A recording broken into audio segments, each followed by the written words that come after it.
If you want to edit the lock screen clock on POCO C85, you just have to open Settings, then we're gonna scroll down a little bit, and we need to find Personalization. In here, we're gonna tap on the lock screen, and you can actually start by choosing one of these presets, where we can find a bunch of different styles for the lock screen clock, so you can choose your favorite one. But let's say we're gonna stick with the standard one in this case, so let's customize this one. Now we can tap on this section where we have our clock, and then once again tap on it. Now we can choose the font that we want to use on the lock screen for the clock, of course. Here we can also choose what should be contained. So for example, if I want to, I can even have two clocks for some reason, or I can separate it. I can have the hours at the top and then minutes at the bottom. I just find the minutes.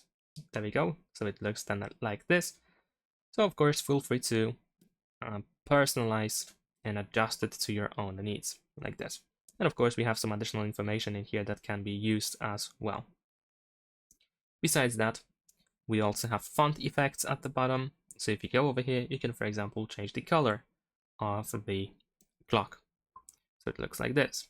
We can also go to secondary in order to apply two colors instead of just one.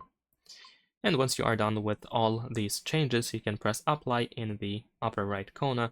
And then of course, if you also made any changes to the wallpaper, you can apply these changes to the lock screen or both lock screen and home screen. Subscribe to my channel.